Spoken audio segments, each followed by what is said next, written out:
Silakan kamu. Bismillahirrahmanirrahim. Assalamualaikum warahmatullahi wabarakatuh. Waalaikumsalam warahmatullahi wabarakatuh. Alhamdulillahirabbil alamin. Alhamdulillahilladzi bi ni'matihi tatimmu shalihat. Asyhadu an la ilaha illallah wahdahu la syarikalah. Wa asyhadu anna Muhammadan abduhu wa rasuluhu alladzi la nabiyya ba'da. Allahumma sholli ala Muhammad wa ala alihi wa ashabi ajma'in wa man tabi'ahum ila yaumil. Segala puji hanyalah milik Allah. Semoga Allah melimpahkan karunia kepada hati kita untuk senantiasa iba kepada saudara-saudara kita yang merasa kekurangan. Dan tentunya kita patut bersyukur atas karunia Allah. Kita diberikan kelebihan, baik dari sisi fisik maupun dari sisi karunia Allah dalam bentuk materi.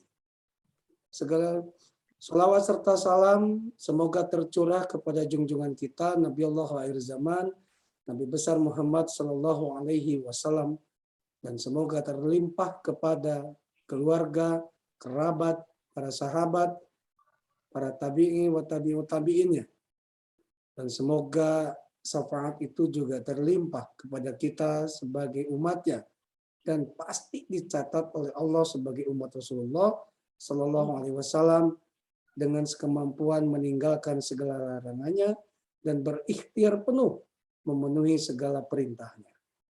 Ibu bapak yang dirahmati Allah Subhanahu Wa Taala, hari ini pekan ketiga untuk ibadah harta, insya Allah akan dikaji tentang bab fidyah. Mudah-mudahan kita bisa mempersiapkan dikala Ramadan tiba. Boleh jadi kita ada yang diberikan kemampuan untuk sebulan penuh sahur. Boleh jadi juga Allah memberikan keringanan bahwa kita ditakdirkan oleh Allah tidak penuh dalam sebulan untuk saum Ramadan. Sudah hadir guru-guru kita, ada Bunda Empet. Mudah-mudahan senantiasa sehat selalu ya. Harus semangat, Bu, ya. Sehat Bunda, sehat Bunda. Nih, mana nih? Ya. Mudah-mudahan sehat. Juga sudah hadir pimpinan dari Khalifah Tur, Pak Rustam Sumarna, juga ibu bapak yang lain. Mudah-mudahan juga Ustadz Wijayanto bisa bergabung walaupun dua saluran, ya. Juga sudah hadir ada Dr. Dit. Ada dua saluran. Dr. Dit juga nih sepertinya bisa ngisi juga kajian di kajian pagi nih ya. Iya. Mudah-mudahan ya Bu Dokter ya. Kemarin mau tuh nggak sempat karena harus ngurus visa. Ya, lihat kajian pagi di jam 7 pagi Dr. Dit. Baik, kita akan simak dulu wajangan dari guru kita. Mudah-mudahan sehat selalu Bunda. Amin. Ya. Ya, Assalamualaikum Bunda. Waalaikumsalam warahmatullahi wabarakatuh. Sudah baik sekarang suaranya. Sehat. Silakan Bunda. Ya, Bismillahirrahmanirrahim. Assalamualaikum warahmatullahi wabarakatuh. Waalaikumsalam warahmatullahi wabarakatuh. Amin. Alhamdulillah doa dari semuanya sudah hampir membaik. Tinggal 3 hari lagi insoman, jadi sedikit hari lagi harus sabar. Dan kepada ibu-ibu sekalian, marilah kita simak bersama karena semuanya ketitipan amanah harta dari Allah supaya kita bisa memanage harta itu dengan baik sesuai dengan syariat Islam. Pada waktu yang dekat ini kita harus siap-siap ngumpulin buat sodako, buat zakat mal, buat fitrah dan sebagainya karena nanti di bulan Ramadan itu adalah semuanya dilipat gandakan pahalanya. Siap-siap karena ini adalah titipan dari Allah bukan punya kita dan nanti titipan itu tidak akan dibawa pulang dan nanti juga akan dipertanggungjawabkan kelak di akhirat. Dari mana kita mendapatkan harta itu, kemana dikeluarkannya, dan itu adalah nanti kita akan menjadi pertanggungan jawab kita di yaumil kiamah. Mudah-mudahan semuanya diberi harta yang luas dan barokah untuk bekal beribadah. Amin. Nah, itulah barangkali sedikit pengantar. Mudah-mudahan kita simak. Mudah-mudahan akan mendapatkan ilmu dari Ustadz Nail ini dan insya Allah doakan oleh semuanya Ustadz Nail ini akan berangkat ke Saudi untuk umroh tanggal 20-an ini. Sekian, mudah-mudahan sehat, lancar, jemaahnya soleh-soleh dan mendapatkan kenikmatan ibadah di dalam masjid yang dimuliakan oleh Allah. Assalamualaikum warahmatullahi wabarakatuh. Waalaikumsalam Waalaikumsalam warahmatullahi warahmatullahi wabarakatuh. wabarakatuh. Hatur nuhun Bunda Empet. Nuhun Bunda. Nuhun Bunda. Yang ada mah. Sehat selalu ya. Baik, Ustaz Nail, ibadah harta hari ini tentang bab fidyah ya. Ya. Ya. Silakan dikaji, mudah-mudahan ilmunya bermanfaat buat kita mempersiapkan di bulan Ramadan. Wassalamualaikum warahmatullahi wabarakatuh. Assalamualaikum warahmatullahi wabarakatuh. Bismillahirrahmanirrahim. Assalamualaikum warahmatullahi wabarakatuh. Alhamdulillahilladzi anzala as-sakinata fi qulubil mu'minin. Asyhadu an la ilaha illallah wa asyhadu anna Muhammadan abduhu wa rasuluh. Allahumma shalli ala Muhammad wa ala alihi wa sahbihi ajma'in. Qala Allah Ta'ala fi kitabil karim, a'udzu billahi minasyaitonir rajim. Bismillahirrahmanirrahim. Ya ayyuhalladzina amanu taqullaha haqqa tuqatih wa la tamutunna illa wa antum muslimun. Shadaqallahul azim. Yang kami hormati guru-guru kami, ada Pak Haji Rustam, Bunda Empet, dan guru-guru yang lain, jemaah khalifah yang dirahmati Allah Subhanahu wa taala, tidak lupa kru dari khalifah Pak Haji Emu, Kang Dea. Di pagi yang mendung kalau di Garut, bahkan cenderungnya hujan dari tengah malam tadi sampai hari ini masih ya berjalan. Mudah-mudahan tidak mengurangi kekhusyuan kita, tidak mengurangi keikhlasan kita untuk menuntut ilmu di subuh yang baik ini. Insya Allah melanjutkan bagian yang minggu yang lalu kita sampai ke bab fidyah. Sebenarnya kemarin sudah fidyah, tapi kita ulang sedikit. Apa itu fidyah? Fidyah adalah menempatkan sesuatu pada tempat lain sebagai penggantinya, ya. Baik berupa makanan ataupun yang lainnya. Ya. Kewajiban kaum muslimin mengeluarkan sejumlah harta untuk ibadah yang ditinggalkannya. Ini istilah lain untuk fidyah, ya. Sekali lagi, fidyah adalah menempatkan sesuatu pada tempat lain sebagai penggantinya.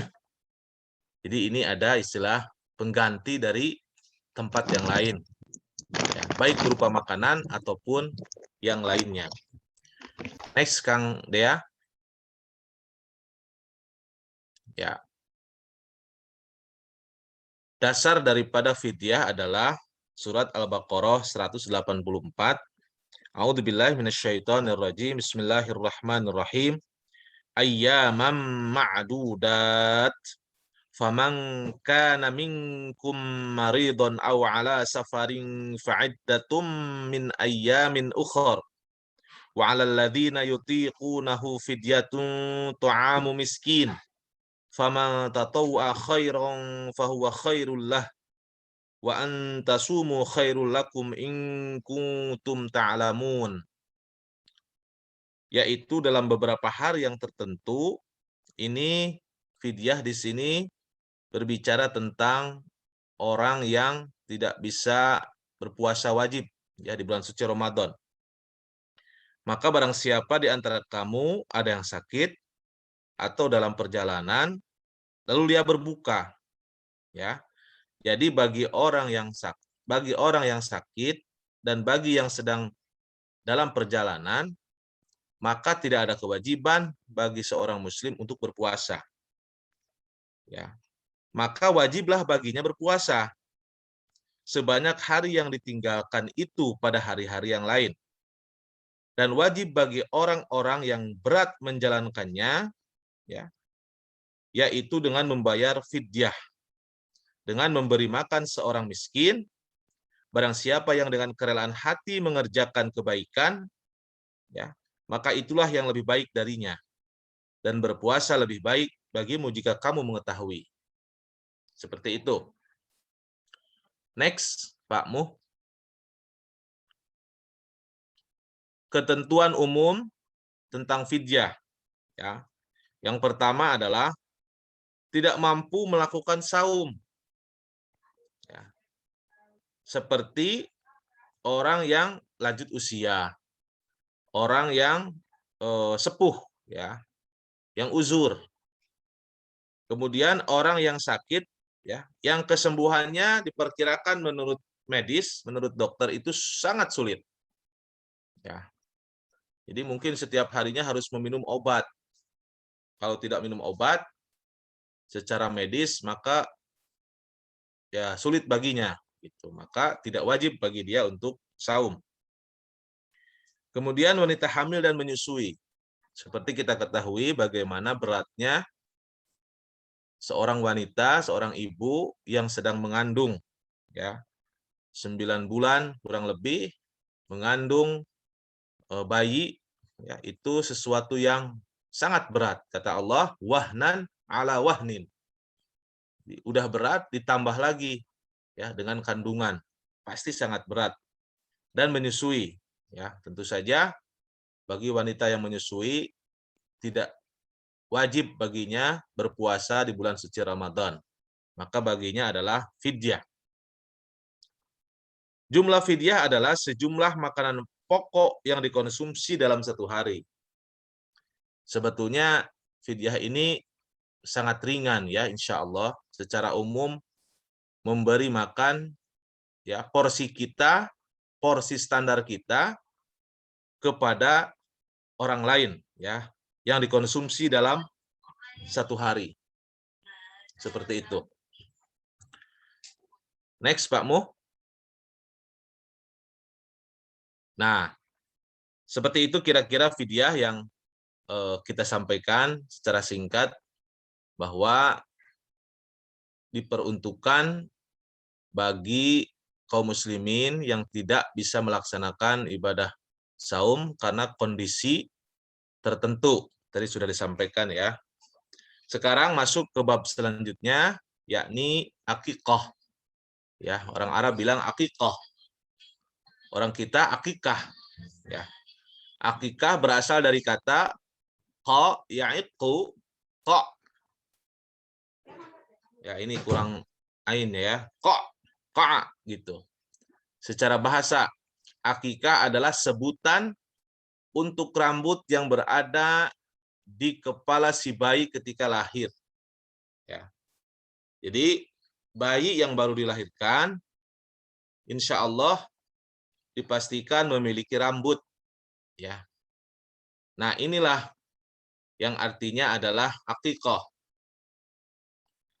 Akikah adalah binatang kambing atau domba yang disembelih dalam rangka menyambut anak yang baru dilahirkan.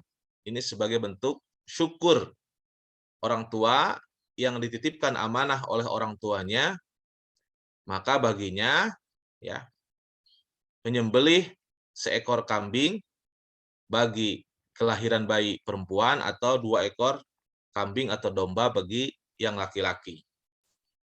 Akikah dilaksanakan saat bayi berumur 7 hari kalau bisa, kalau sanggup, ya. Kalau sanggup dan mampu, akikah itu dilaksanakan 7 hari dari hari kelahiran si bayi. Sekaligus disunatkan dicukur habis rambutnya dan langsung diberi nama. Ya, diberi nama yang bagus. Karena nama itu adalah doa dari orang tuanya. Seperti itu. Next, Pak Muh. Nah, dasar hukum daripada ibadah akikah. Hadis sahih riwayat Ahmad, Abu Daud, Tirmidzi, Nasai, Ibnu Majah, Baihaqi dan Hakim. Masya Allah, ini banyak sekali yang meriwayatkan, ya. Kullu gulamin rahinatun biaqiqatihi. Setiap anak yang lahir tergadai akikahnya.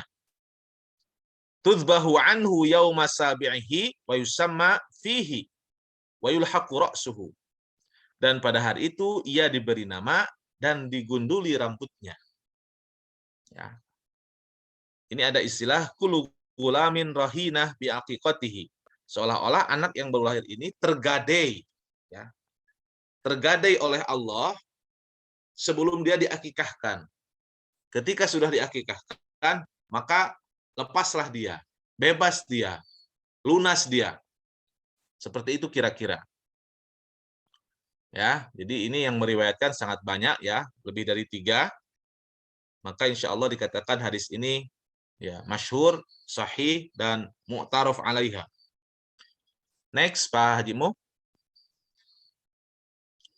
Nah, yang selanjutnya ibu-ibu, bapak-bapak yang sama-sama mengharapkan ridho dan ampunan dari Allah Subhanahu wa taala, yaitu bab udhiyah. Sebentar lagi ya, setelah Ramadan, Dzulqa'dah, kemudian masuk Dzulhijjah. Beberapa kelompok di masyarakat kita menyebut bulan akhir di kalender Hijriah itu dengan bulan kurban. Ya, bahasa aslinya Dzulhijjah. Ada juga yang mengatakan Rayagung kalau kata orang Sunda. Ada juga yang mengatakan bulan haji, ada juga yang mengatakan bulan kurban, bulan udhiyah. Ya.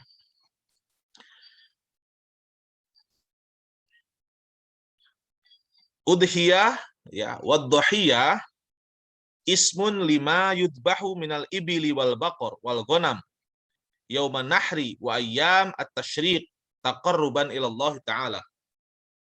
Udhiyah atau dhahiyah adalah nama untuk yang disembelih ya, dari unta, sapi atau domba di hari nahar. Ya, hari nahar itu adalah hari setelah kita melaksanakan bagi yang ada di atau bagi yang tidak melaksanakan haji ya, disebut hari nahar itu artinya hari tanggal 10 ya, di mana kita selesai melaksanakan sholat Idul Adha, ya, hari nahar. Kemudian hari tasyrik artinya hari setelah tanggal 9 atau maaf, tanggal 10, tanggal 11, 12 dan 13. Ini 3 hari setelah Idul Adha dilakukan.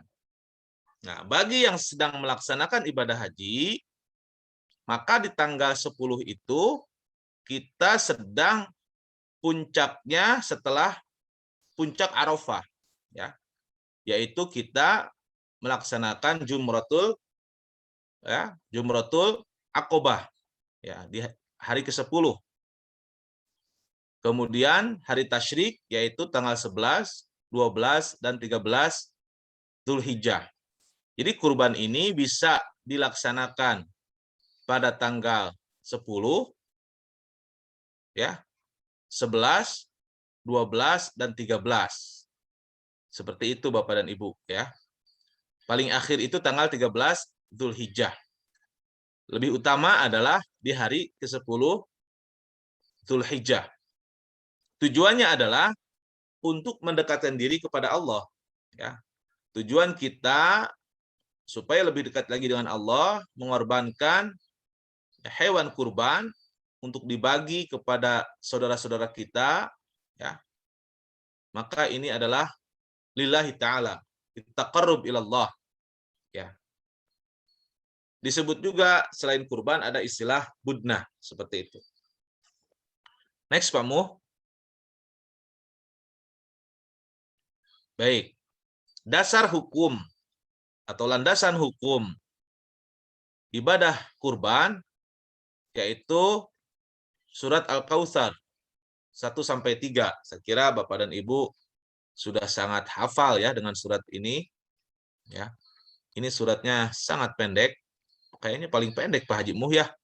Dalam Al-Qur'an ini paling pendek tapi artinya Masya Allah ya. Ini banyak memiliki kandungan sosial.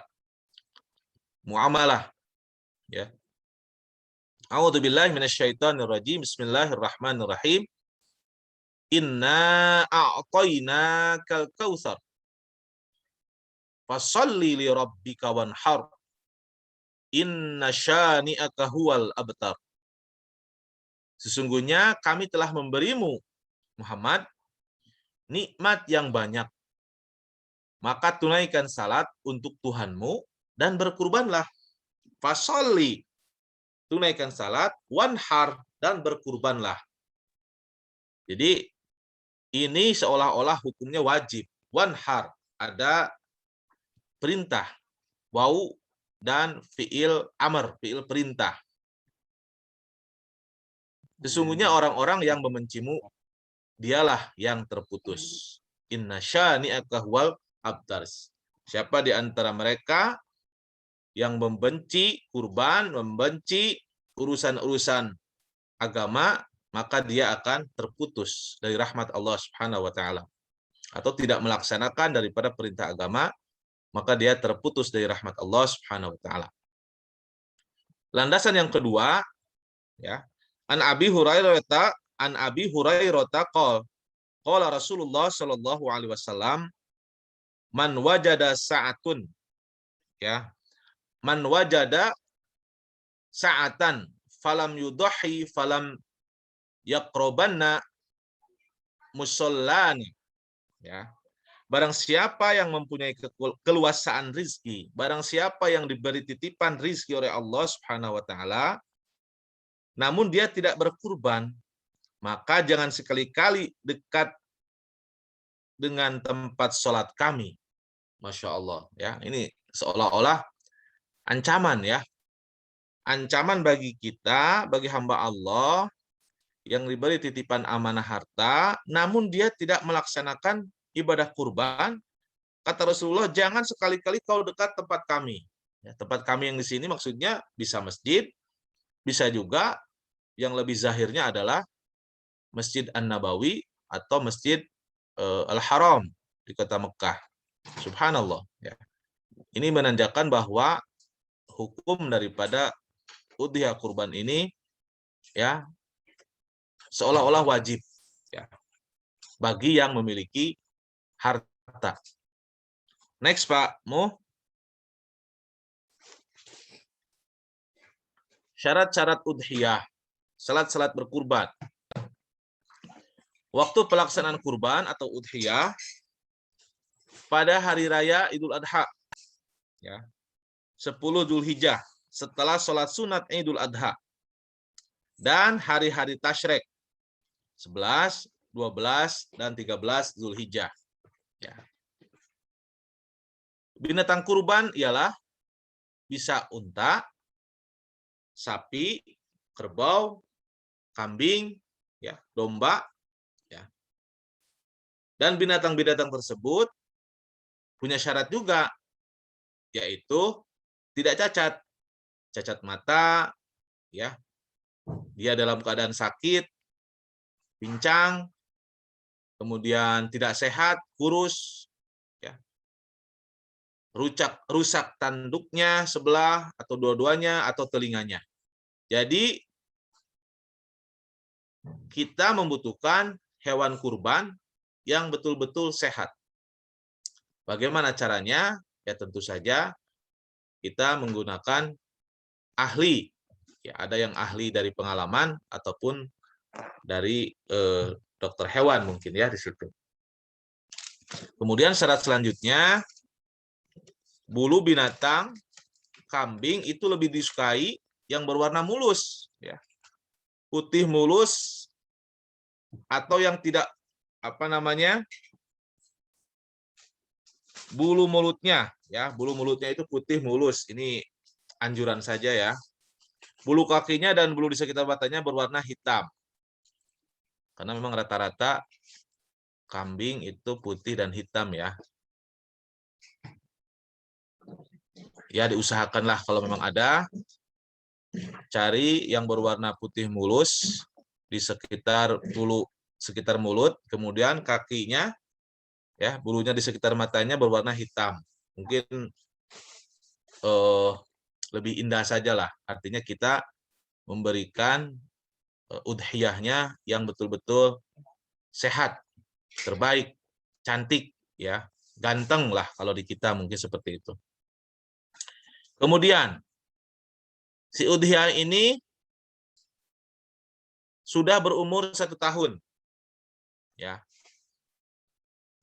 Bila kesulitan mendapatkan binatang berumur 1 tahun, boleh kambing jaza'ah, yaitu berumur sekitar 9 sampai 11 bulan. Tetapi dia gemuk, sehat, dan tanpa cacat. Jadi diusahakan mencari hewan udhiyah itu yang minimal 1 tahun kalau ada. Kalau tidak ada, tidak apa-apa. Ya, usia 9 sampai 11 bulan, tapi memang layak untuk dikurbankan. Kemudian dilakukan sendiri setelah usai melaksanakan sholat Idul Adha. Ya, kalau bisa sahib kurban ini memotong sendiri kalau bisa, ya. Jadi kadang-kadang di tempat kami di pesantren itu si sahibul kurban, utamanya kalau kambing atau domba dan dia mampu untuk melakukan penyembelihan, maka sendiri-sendiri, ya. Ataupun mengambil jatah 7 orang, ya, dalam seekor sapi, salah satu perwakilan dari keluarga besar itu mewakili. Kalau bisa, kalau tidak bisa maka diberikanlah kepada yang ahli. Dilakukan sendiri setelah usai melaksanakan sholat Idul Adha. 1 ekor kambing berlaku untuk 1 orang atau bisa juga untuk 1 keluarga kalau mempunyai seperti itu, ya. 1 ekor unta atau sapi kerbau berlaku bagi 7 orang, ya. Jadi mungkin maksudnya yang poin sebelum akhir Pak Haji Mu, 1 ekor kambing berlaku untuk 1 orang, ya, 1 orang maksudnya, bukan bukan 1 keluarga, ya, satu jiwa, ya. Kemudian unta, sapi atau kerbau berlaku bagi 7 jiwa atau 7 orang. Next, Pak Mu. Ya, al-hadyu. Al-hadyu juga bisa mencakup segala bentuk penyembelihan binatang yang dilakukan di tanah haram. Nah, ini bagi bapak-bapak dan ibu-ibu yang pernah melaksanakan ibadah haji, ya, sering kita dengar al-hadyu, ya. Sedikit berbeda dengan kurban atau udhiyah. Banyak di antara saudara kita kaum muslimin yang pergi haji, ya, termasuk yang jemaah-jemaah kami dari Garut itu, Pak Ustadz boleh nggak kita hadyu juga, tapi juga kurban? Boleh kalau memang mampu. Ya. Ada juga yang bertanya, Pak Ustadz, bagusan mana kurban di tanah haram atau di tanah air, di tempat lahirnya atau tempat besarnya atau di kampung halamannya? Saya katakan, kalau sekiranya di kampung halaman kita lebih membutuhkan daging, ibu dan bapak kurbannya di kampung halaman saja. Tapi udah ada anak saya, ya udah kalau begitu saya ingin mencoba di tanah haram, ya udah kalau begitu hadyu juga, ya, dan juga kurban, ya. Al-hadyu juga bisa mencakup segala bentuk penyembelihan binatang yang dilakukan di tanah haram, baik sebagai pemenuhan dam maupun karena hal-hal lain seperti nazar ataupun kurban, ya. Bagi mereka yang melakukan haji tamattu atau haji qiran, wajib melakukan al-hadyu, ya. Kalau tidak melakukan al-hadyu, maka wajib berpuasa 10 hari. Yang pelaksanaan puasanya 3 hari di tanah suci dan 7 hari di luar tanah suci. Ini pernah saya lakukan ini di masa mahasiswa dahulu, ya. Kita melakukan haji waktu itu kalau yang kalau tidak salah 2003 itu saya ngambil haji qiran. Karena tidak sanggup nyari seekor kambing Pak Haji Mu kurang lebih 500 real. Ya udahlah, puasa aja gitu 3 hari di Mekah, pas pulang ke tempat kuliah dilanjutkan 7 hari. Lumayan ngirit Pak Haji Mu. Tapi kalau jemaah haji itu saya tawarkan saum, mereka menolak. Enggak katanya. Nanti aja lebih baik beli aja 1 ekor kambing atau 1 ekor biri-biri seperti itu. Berat buat jemaah haji, Pak Ustaz. Hah? Berat ya? Saya juga berat dua-duanya sebetulnya, tapi ya nggak ada pilihan. Belum Kalau punya single uang. ringan. Kenapa? Kalau berangkatnya sendiri mah ringan puasa. Ya, ya. Bisa aja Pak Mu. Lanjut Pak Haji Mu.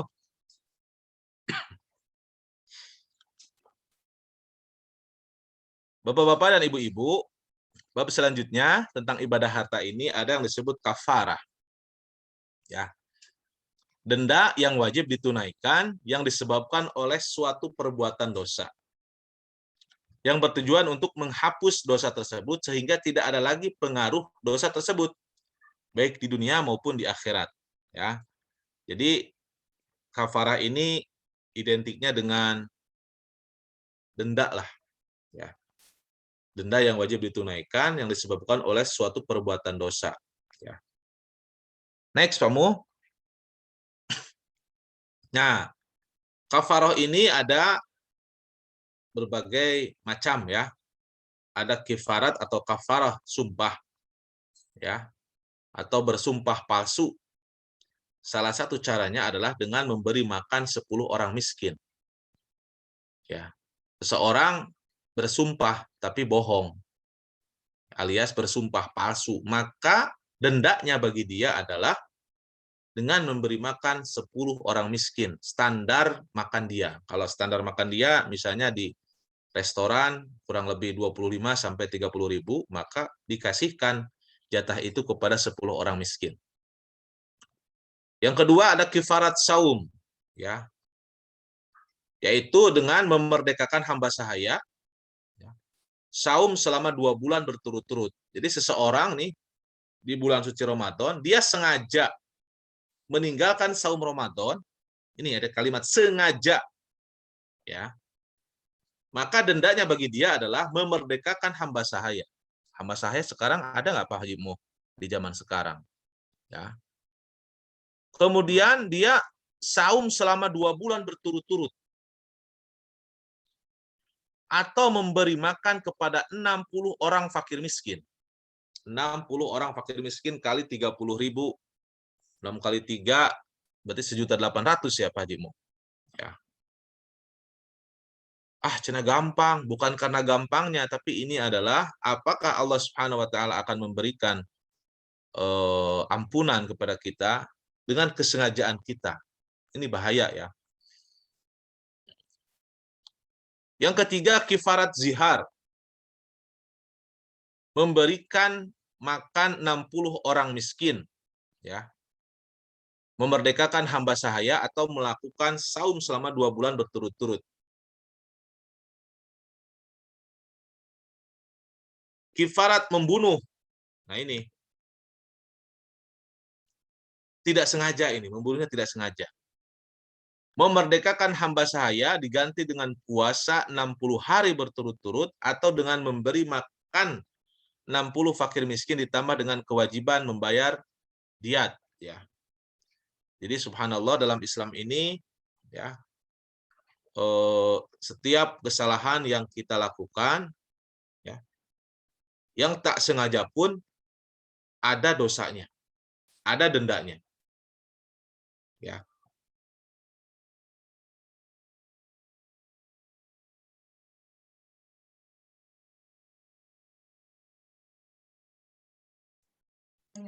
Oke. Mohon maaf. Kifarat zihar. Kifarat zihar itu apa? Kifarat zihar itu seperti ada ungkapan begini. Seorang suami mengatakan kepada istrinya, "Kamu seperti punggung ibuku." Ya, tubuhmu seperti tubuh ibuku. Nah, itu nggak boleh. Ya, itu ada denda. Ya, dengan memberikan makan 60 orang miskin, memerdekakan hamba sahaya atau melakukan saum selama 2 bulan berturut-turut. Berturut-turut loh ini. Ya. Next, Pak Haji Mu. Nah, yang terakhir di pertemuan pagi ini adalah dam. Dam itu secara bahasa artinya mengalirkan darah atau darah ya, dam. Damun. secara istilah adalah penyembelihan ternak, kambing, sapi, unta dalam rangka memenuhi ketentuan haji. Jadi ini urusannya dengan haji ya. Utamanya bagi yang melaksanakan haji tamattu, haji qiron ya, itu bagi yang tidak saum ya. Mohon maaf. Bagi yang sedang melaksanakan haji kemudian melakukan pelanggaran haji. Ya. Melakukan pelanggaran haji maka alaiha ad-dam. Maka baginya adalah dam. Ya. Dam yang paling tinggi pelanggarannya yaitu penyembelihan ternak. Bisa kambing, bisa sapi, bisa unta dalam rangka memenuhi ketentuan haji. Contoh misalnya sedang berihram ya.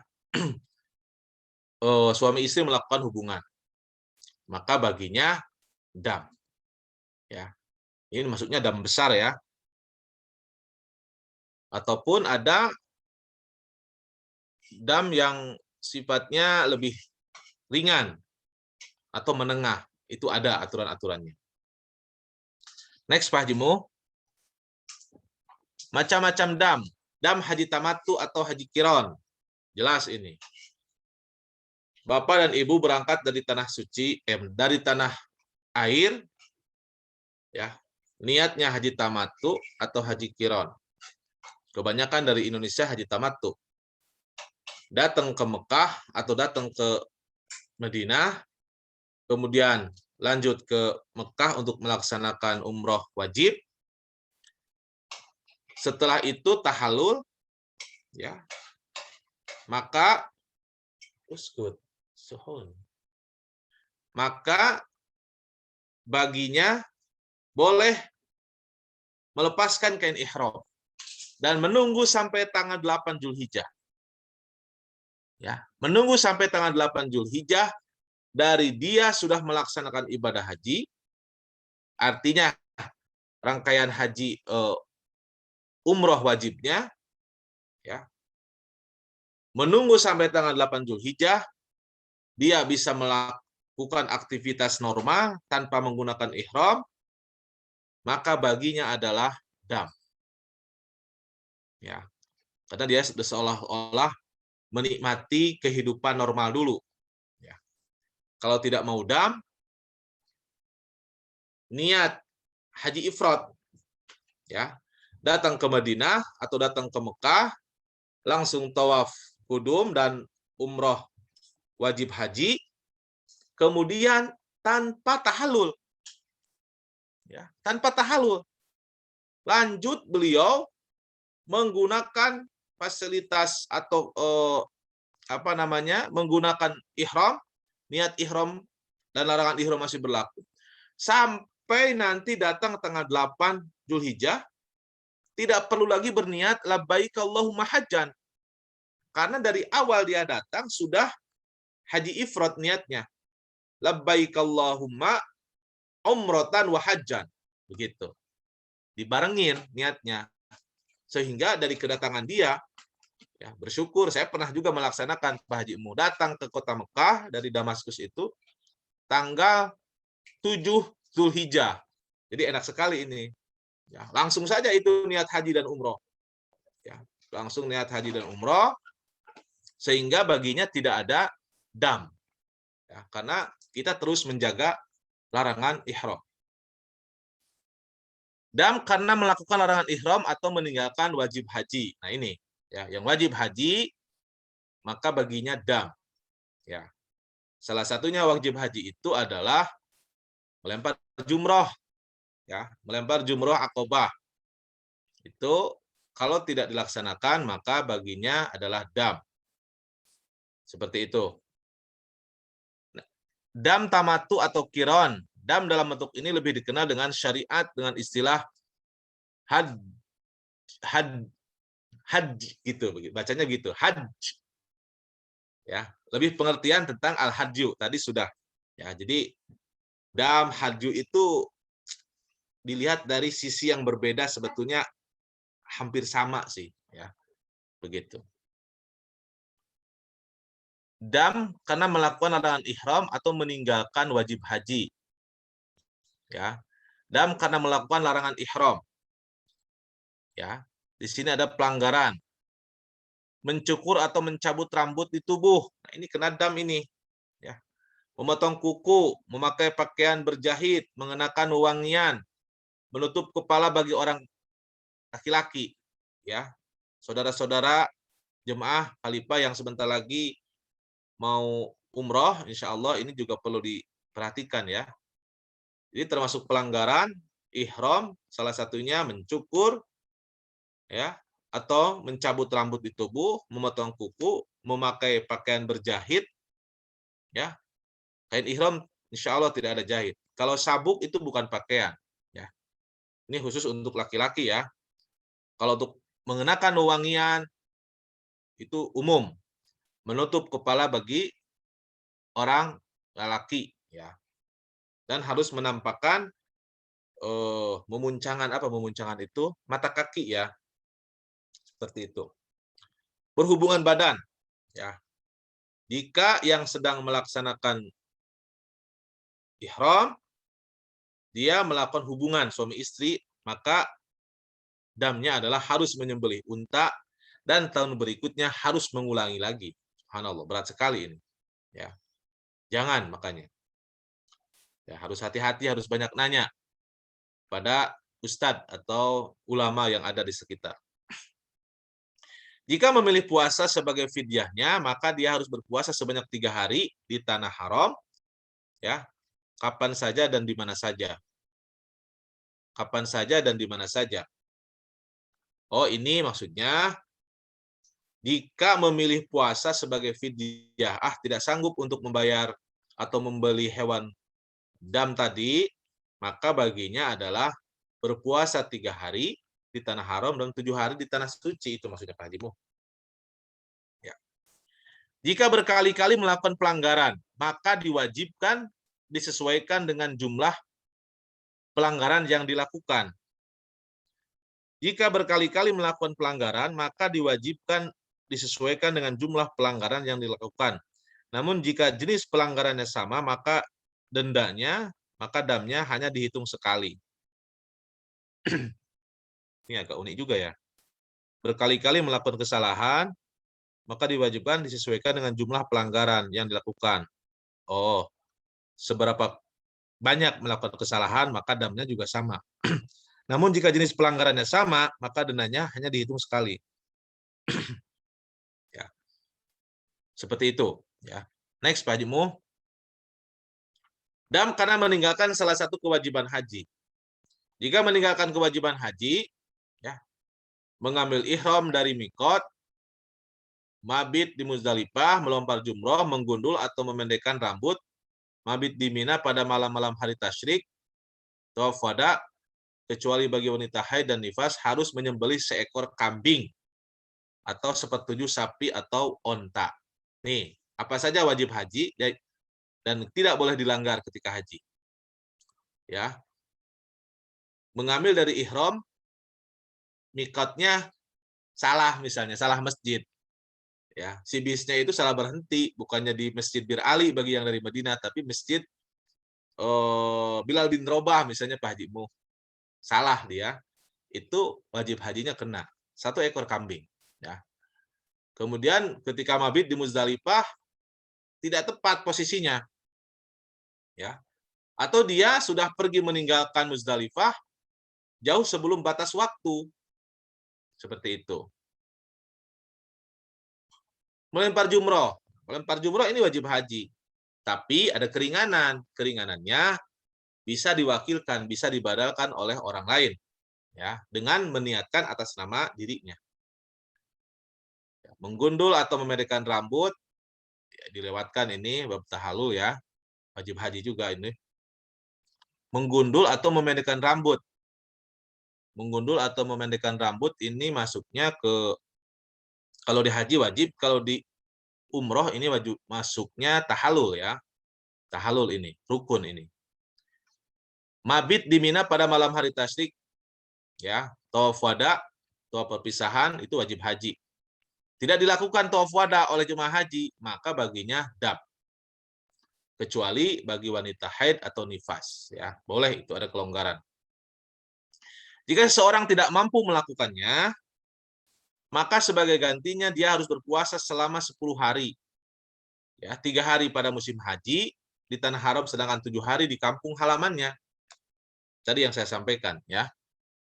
Saya mau puasa aja, ada. Boleh, ya. Kemudian, tentang ketentuan hewan, kapan dan di mana penyembelihannya, sama dengan ketentuan pada hewan untuk fidyah yang diwajibkan karena meninggalkan larangan ihram. Ya. Jadi, hewannya yang harus sehat, baik, ya, 1 tahun, kalau ada, kalau tidak ada boleh 9 sampai 11 bulan, tapi posisinya layak disembelih, ya. Jumlah dam yang dikeluarkan disesuaikan dengan jumlah kewajiban. Kalau dia melakukan berbagai macam kewajiban haji yang dilanggar, maka sesuai juga dengan hukuman dia. Seperti itu.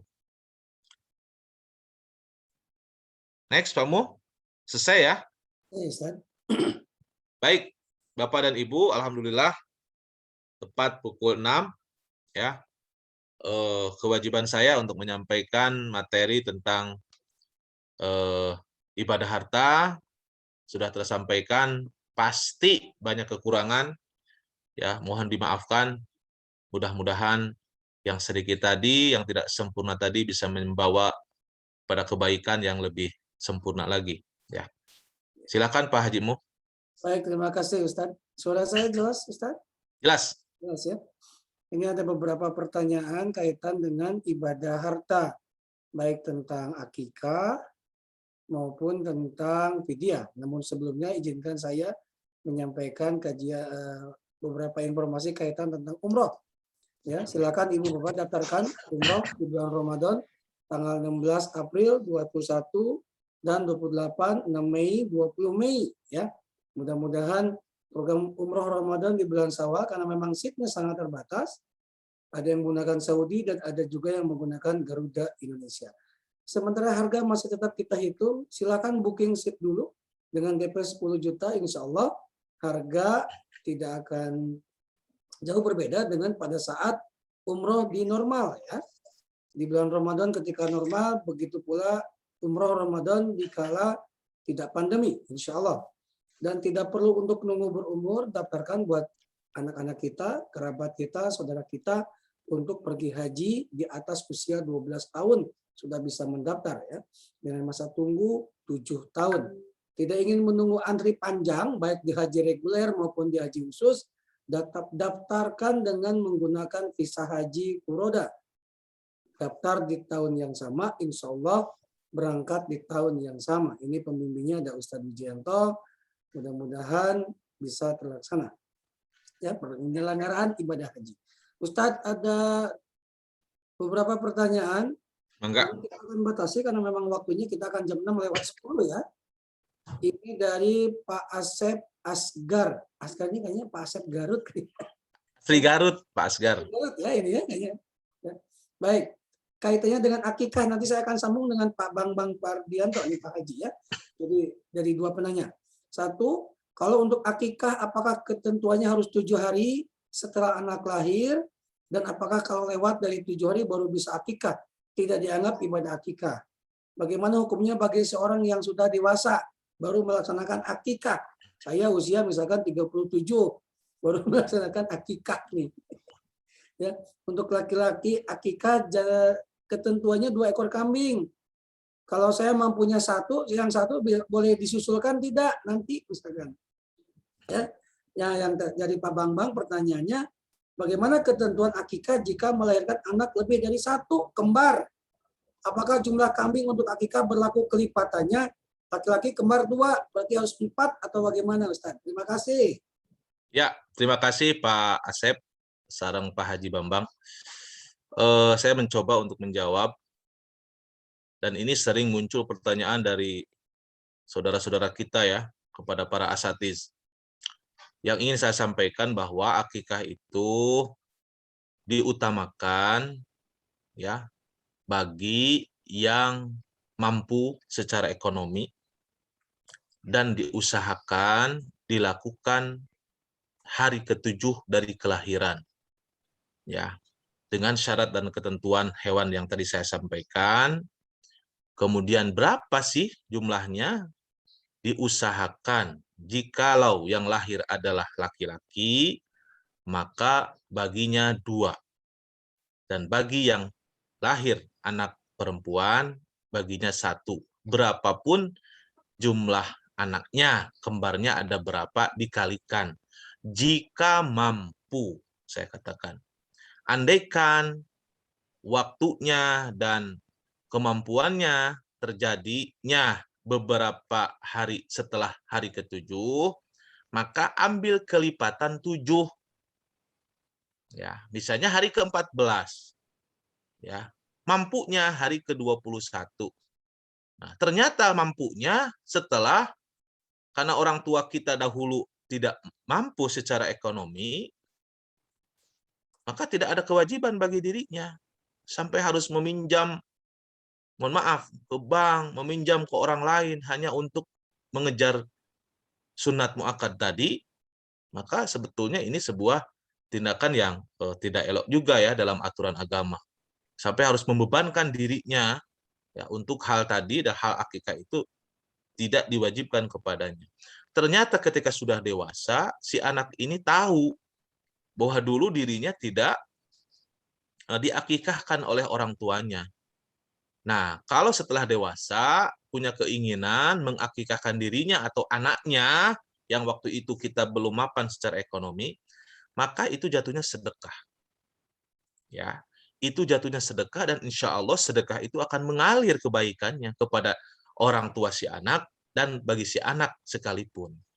Begitu Bapak dan Ibu. Karena yang kami pahami, akikah itu ya hari ke-7, 14, dan 21 itu maksimal disebut akikah. Selanjutnya mampunya di sana, maka jatuhnya sedekah. Dan saya kira sedekah juga sudah masuk bagian daripada amal soleh yang mengalir kepada orang tua si anak, dan bagi si anak jikalau nanti kelak sudah dewasa, merasa mampu dan dia mengakikahkan dirinya seperti itu. Mudah-mudahan bisa dipahami, insya Allah. Baik Ustadz, ini ada pertanyaan dari Ibu Haja Sandra. Nanti juga ada yang penanya langsung nih ya. Nanti kita undang terakhir. Baik, ada 2 pertanyaan tentang fidyah. Assalamualaikum Ustadz, mau bertanya bagaimana kewajiban tentang fidyah bagi kaum du'afa yang tidak sanggup mengganti puasanya. 1, itu. Yang kedua, apakah betul kalau kita tidak tidak melaksanakan puasa nih, ya, harus fidyah dan harus saum lagi, mengkodok saumnya, atau cukup dengan fidyah saja, Ustaz? Baik, saya mencoba yang pertanyaan kedua dari Bu Haji Sandra. Ketika seseorang, yang kedua nih ada yang japri di saya. Kalau yang Bu Sandra hanya fidyah bagi kaum du'afa saja. Oke. Yang japri ke saya itu, apakah harus yang tidak saum itu harus mengkodok saja? Misalkan ibu menyusui, apakah harus saum mengkodok saja? Harus bayar fidyah atau juga harus mengganti saumnya? Baik. Dari Bu Sandra, apakah ada kewajiban fidyah bagi orang miskin? Ya, seseorang misalnya menyusui, ya, kemudian secara ekonomi dia sangat tidak mampu untuk membayar fidyah. Ya, saya kira la yukallifullahu nafsan illa wus'aha. Allah tidak akan membebani hambanya ya dengan beban yang tidak akan sanggup dia lakukan. Ketika dia merasa tidak mampu, maka baginya adalah qadha. Begitu. Saum nanti, cari waktu setelah Ramadan selesai, ya. Oh, ternyata ada rezeki, maka bayar fidyahnya. Ya. Ternyata dia nggak sanggup juga dia untuk membayar satu orang miskin, maka baginya adalah qadha. Seperti itu, ya. Yang kedua, tadi pertanyaannya, mohon maaf Pak Haji Mo, yang ngejapri itu, oh iya, paham, iya. Apakah bagi orang yang fidyah itu, ketika dia sudah membayar fidyah, terus apakah baginya qadha? Tidak. Tidak ya. Jadi cukup fidyah saja. Kalau ternyata saya mau saum. Jadi fidyah juga, mau qada juga. Ngambil saja hari Senin atau Kamis, ya. Mudah-mudahan jikalau tidak dianggap qada, maka kita dapat pahala saum sunnah Senin atau Kamis. Wallahu a'lam bishawab. Baik Ustadz, terima kasih. Ini ada yang sudah mengacungkan tangan, ya. Namun sebelumnya, sebelum Bu Haja Ina, saya ingin menyampaikan pertanyaan dari Bu Haja Yuniarti. Assalamualaikum, Ustadz izin bertanya. Kalau melanggar dan contohnya jalannya seperti ibumu tidak boleh bicara seperti itu, mengapa bertanya? Oh ini mah kita akan undang dulu deh Ibu Haja Yuniarti dulu ya. Assalamualaikum Bu Haja Ya, Yuniarti. Assalamualaikum warahmatullahi wabarakatuh, Pak Boleh Ustadz. langsung. Assalamualaikum warahmatullahi wabarakatuh. Iya, saya izin bertanya Pak Ustadz. Jadi kan banyak tuh Pak Ustadz, bukan di dalam dam saja, yaitu itu bukan melanggar dam saja, itu banyak kok saya mendengar jalannya seperti ibumu, terus bicaranya seperti ibumu, padahal bicara seperti itu tidak boleh. Saya mendengar di fikih keluarga juga itu tidak boleh. Itu mengapa sih Pak Ustadz tidak boleh berbicara seperti itu? Kan itu berbicaranya katanya berbicara buruk. Itu maksudnya gimana Pak Ustadz? Ya, karena menyamakan orang lain dengan ibu kita dalam hal yang mohon maaf gitu ya, cenderungnya kepada keburukan ataupun dalam tanda kutip syahwatiyah, itu sama dengan kita menistakan ibu kita, ya. Jujur bagi kita kaum Adam, ya, biasanya mengungkapkan kata-kata itu ada kecenderungan untuk sesuatu yang sifatnya syahwati, ya. Mohon maaf jika saya salah. Dan itu sangat tidak boleh, ya. Dengan ibu kita, ini penghormatan Islam kepada ibu, ya. Penghormatan Islam kepada wanita sampai sejauh itu, ya. Apalagi dengan bahasa-bahasa yang tidak baik gitu. Mulutmu, ya, matamu, telingamu dengan niat, ya, yang tahu itu diri kita sebetulnya, ya. Yang tahu bahwa kita melanggar, ucapan kita itu adalah kita. Mungkin orang lain tidak menganggap itu sebagai pelanggaran, tapi kita yang mengungkapkan merasa bahwa ini adalah penistaan, ya. Ini adalah penghinaan terhadap ibu kita. Seperti itu. Makanya disebut kifarat jihad, ya, Bapak dan Ibu. Saya kira ya, karena ibu itu adalah mahram, ya, yang tidak boleh dinikahi oleh kita, seperti itu. Baik, Ustadz, ini ada Bu Haja Ina Hendiani. Assalamualaikum Bu Haja Ina. Waalaikumsalam. Pak Dokter. Namanya Bu Haja Ina. Aduh, maaf Pak Dokter, maaf Pak Haji. Silakan Pak Haji. Duaan Pak Hajimu. Ya, siap enggak? Pak Dokter. Aduh. Assalamualaikum warahmatullahi wabarakatuh. Waalaikumsalam warahmatullahi wabarakatuh. A'udzubillahiminasyaitonirrajim. Bismillahirrahmanirrahim. Alhamdulillahirrahmanirrahim. Ini Pak Ustadz, tentang udah kelewat sih waktu yang lalu, tentang zakat mal. Baik, Pak. Ya, bisa tanya lagi tentang zakat mal. Baik, Pak. Ya, saya dokter dan juga pegawai negeri sipil gitu. Ya. Jadi otomatis dapat gaji dari pegawai negeri sipil. Dan juga praktek di rumah sakit dapat katakanlah jasa medis gitu. Waktu itu saya dengar kan bahwa untuk zakat mal itu yaitu penghasilan sudah bersih, artinya bahwa penghasilan itu sudah dikurangi untuk biaya hidup sehari-hari. Saya pernah dengar seperti itu. Jadi misalkan gini kan, sebagai pegawai negeri sipil itu di mana-mana kan gajinya adalah standar. Saya golongan 4 misalkan, gajinya 6 juta. Nah, kemudian di rumah yang ada gitu, yang ada saya itu bayar listrik, bayar telepon, bayar air, bayar keamanan, dan juga bayar supir, gaji supir. Nah, itu tentu di luar dari biaya-biaya dapur sehari-hari. Nah, apakah sekali lagi saya ingin ini bahwa zakat mal itu dari secara keseluruhan penghasilan dari katakanlah gaji PNS dan juga penghasilan dari jasa medis di rumah sakit, apakah betul dikurangi dengan tadi biaya hidup? Terima kasih. Assalamualaikum warahmatullahi wabarakatuh. Baik. Assalamualaikum warahmatullahi wabarakatuh. Terima kasih Pak Dokter. Salam kenal dari Nail, Pak. Ya, sami-sami. Saya berusaha mencoba. Beberapa pertemuan yang lalu saya sampaikan bahwa jikalau kita sudah mendapatkan penghasilan tetap, ya, penghasilan tetap yang terhitung haulnya dalam 1 tahun, penghasilannya dipotong gonogini, dipotong listrik, dipotong biaya asisten rumah tangga, supir, dan lain-lain, hasilnya itu masih melebihi nisab 85 gram emas.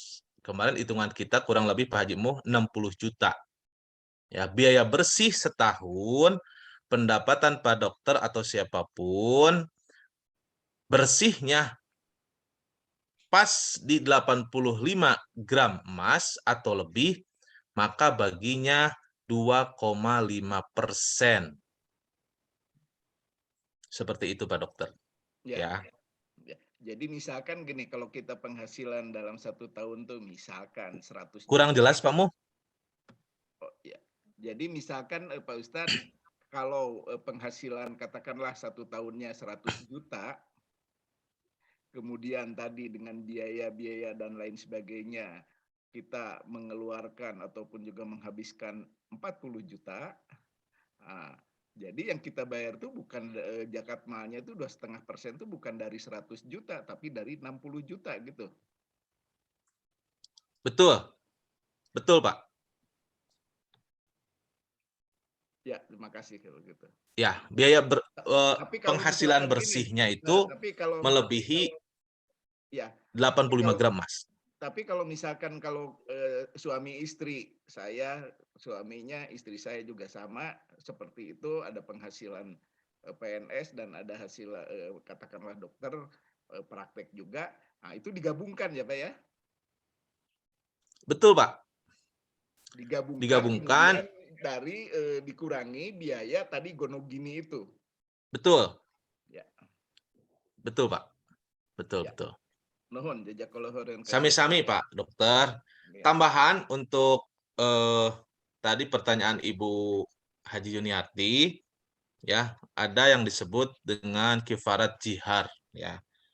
Di antaranya adalah menyamakan istri dengan ibu kandung dengan niat untuk tidak mau berhubungan dengan istri. Ini juga salah satunya pelanggaran, ya. Maka baginya adalah denda, ya. Saum 2 bulan, ya.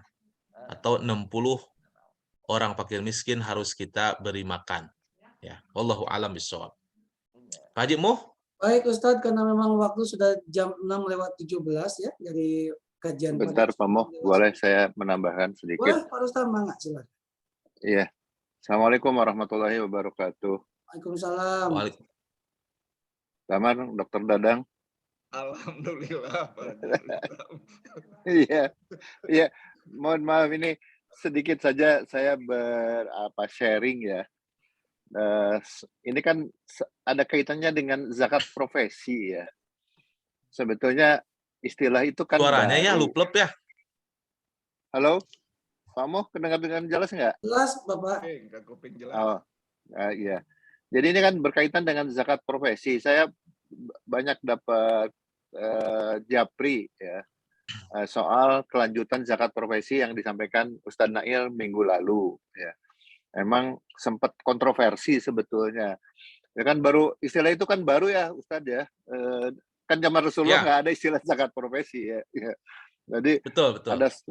Ada tokoh agama yang menyampaikan bahwa zakat profesi itu jauh lebih besar dibandingkan zakat mal. Ini kontroversi sebetulnya. Banyak para ulama menentangnya karena tidak ada rujukannya di dalam fikih-fikih yang berkembang. Tokoh agama ini, saya tidak sebut namanya, dianalogikan dengan Homs.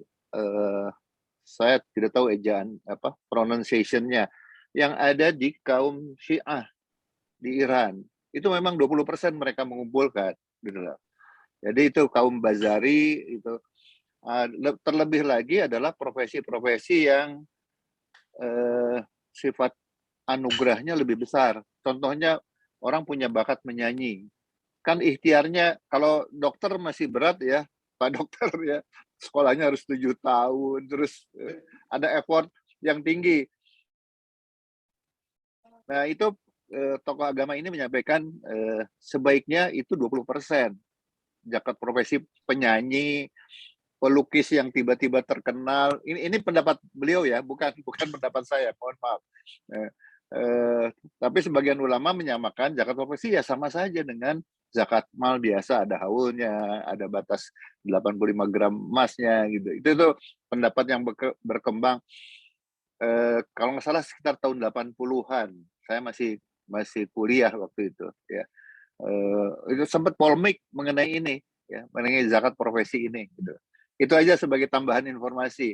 Tapi jumhur ulama di Indonesia sih menyamakan dengan zakat profesi, dengan zakat mal biasa. Ada haulnya, ada batasnya yang 85 gram dan seterusnya. Jadi itu yang kenapa ada istilah zakat profesi itu dimunculkan tahun 80-an oleh tokoh agama tadi. Yang agak berorientasi memang kepada mazhab yang di Iran ya. Itu aja dari saya. Terima kasih. Baik, terima kasih Pak Rustam, terima kasih sharingnya. Mudah-mudahan menambah khazanah buat kita untuk memperdalam kajian tentang ibadah harta ya Ustaz ya. Nah, nanti mudah-mudahan pekan depan ini kan sudah habis, tapi mudah-mudahan bisa dikaji ulang kaitannya dengan beberapa bab kajian ibadah harta, terutama fidyah nih nanti berkembang dengan zakat di saat-saat bulan Ramadan, Ustaz. Baik, Ibu Bapak yang dirahmati Allah, karena sudah jam 6:21 di waktu saya, mudah-mudahan sama dengan yang di belahan Garut ya. Ustaz, sebelum kajian boleh dipimpin doa terakhir. Baik, Bapak dan Ibu, marilah kita menundukkan hati dan kepala kita memohon kepada Allah Subhanahu wa taala. Astaghfirullahalazim, astaghfirullahalazim, astaghfirullahalazim min dzanbil azim. Alhamdulillahirabbil alamin, hamdan syakirin, hamdan na'imin, hamdan yuafi ni'amahu wa yukafi mazidah. Ya Rabbana lakal hamdu kama yanbaghi li jalali wajhikal karim wa azimi sultanik. Allahumma shalli wa sallim wa barik alaihi. Allahumma ighfir lil mu'minina wal mu'minat wal muslimina wal muslimat al ahya'i minhum wal amwat innaka sami'un qaribun mujibud da'wat faya qadiyal hajat. Ya Rabbana, di pagi yang baik ini kami berkumpul, bersilaturahim, bertaklim, bermunajat, memohon kepadamu ya Rabb, berilah kami kesehatan, berilah kami keberkahan rizki, berilah kami keberkahan usia, berilah kami kekuatan untuk bisa melaksanakan aturan-Mu ya Rabb. Berilah kami kelapangan rizki sehingga kami bisa melaksanakan kewajiban kami sebagai hamba-Mu ya Rabb.